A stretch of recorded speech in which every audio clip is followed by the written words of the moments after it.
The Beginning from The Incredible Honeymoon by E. Nesbit. To understand this story, we'll have to believe in the greater gods, love and youth, for example, and adventure and coincidence, also in the trusting heart of woman and the deceitful spirit of man. You will have to reconcile yourself to the fact that though daily you go to London by the 9:7, returning by the 5:15, and you have accustomed meals at 8, 1 and 6:30, there are those who take neither trains nor meals regularly, that, while nothing on earth ever happens to you, there really are on earth people to whom things do happen, nor is the possibility of such happenings wholly a matter of the independent, the income for which you do not work. It is a matter of the individual soul. I knew a man whose parents had placed him in that paralyzing sort of situation which is symbolized by the regular train and the regular meals. It was quite a nice situation for some people, a situation too in which one was certain to get on, but the man I knew had other dreams. He chucked his job one fine Saturday morning in May, went for a long walk, met a tinker and bought his outfit, a wheel on wheels, a sort of barrow with a grindstone on it, and a pot for putting fire in dangling underneath. This he wheeled profitably through rural districts, so profitably that he was presently able to buy a donkey and a cart, and to sell kettles as well as mend them. He has since bought a gypsy tent. With these impediments or helps, he travels through the pleasant country. Things are always happening to him. He has found a buried treasure, frustrated a burglary. Once he rescued a lady in distress, and another time he killed a man. The background to these dramatic incidents is always the pleasant background, quiet road, blossoming hedgerows and orchards, cornfields and meadows and lanes. He says this is the way to live. I will write down his story some day, but this is not it.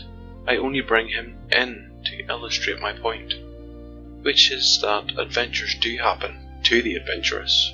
My friend the tinker has had perhaps more than his share of adventures, but then his is the temperament that shoots like a willing needle to the great magnet of melodrama.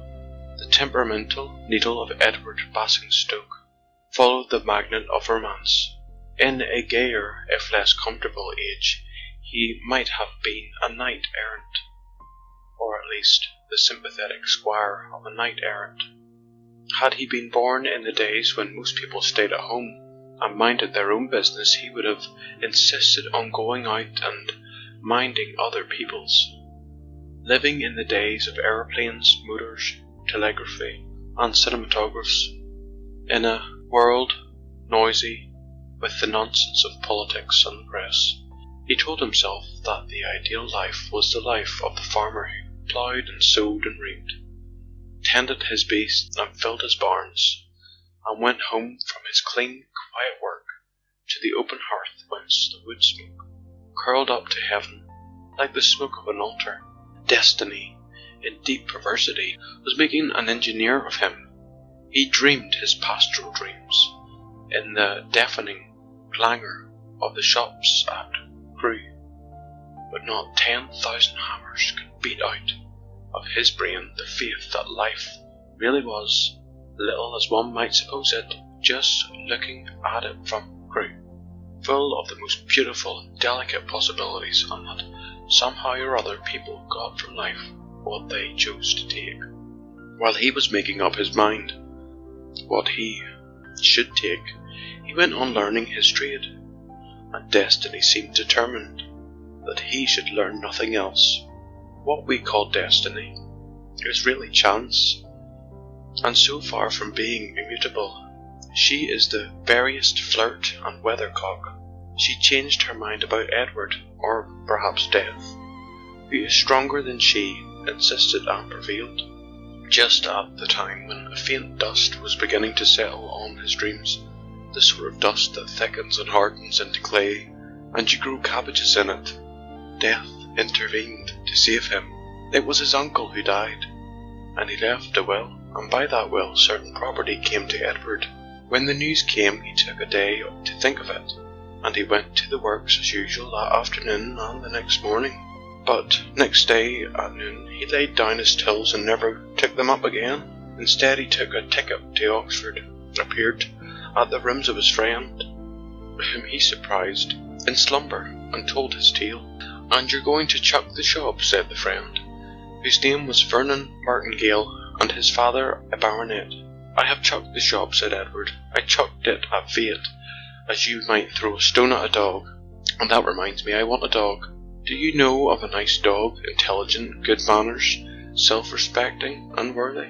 "Any particular breed?" "Certainly not. These researches into family history are in the worst possible taste. You don't love me for my pedigree. Why should I love my dog for his?" "I suppose you want some tea anyhow," said Martingale. So they had tea, talked cricket. "Any idea what you mean to do?" Martingale asked several times, and at last Edward answered him. "What I mean to do," he said, "is what I always meant to do. I mean to be a farmer, and hunt and shoot and grow flowers. I think I shall specialise on sunflowers. They are so satisfying." "More than you are," said Vernon. "Mean to say you're going to buy a farm and ruin yourself the moment you've got a few half-crowns to ruin yourself with?" "I'm going to be a farmer," said Basingstoke, "but first I'm going to see life." "Life? But you were always so—" "I mean that." Edward indicated the sunshine outside, not getting drunk and being disreputable. "I can't think why the deuce dickens that sort of beastliness is always called seeing life. As if life were all gas, and whining, and electric light, and the things you don't talk about before ladies. No, my boy, I'm going out into the unknown, not into the night, because it happens to be afternoon, and I thought I'd just come and clasp that hand and gaze once into those eyes before I set my foot on the untrodden path of adventure. Farewell, Vernon of Martingale, good night and true.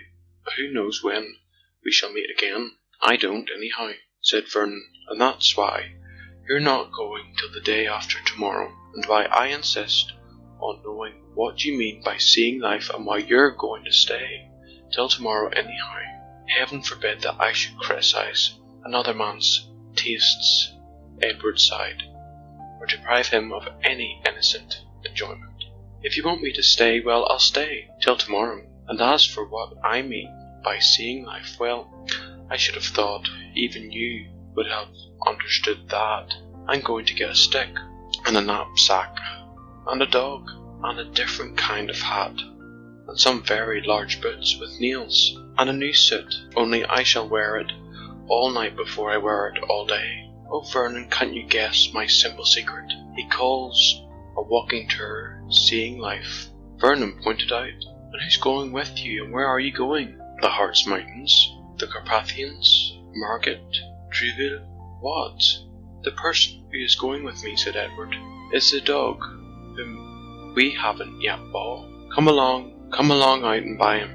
As to where I'm going, I shall follow the most ancient of signposts, and I know that I can't go wrong." "You will follow my nose," Edward explained kindly, "that indicator of the place to be, the heaven-sent guide to beauty and to thee. Do you know, if you talk rot to the chaps at the works, they try to understand what you mean, like the Scotchmen, you know. They think they can understand anything, no matter how shallow. Now I will say for you that you know your limitations. Let's buy the dog, my son, and get a canoe." They did, and the dog upset the canoe. End of the beginning by E. Nesbit.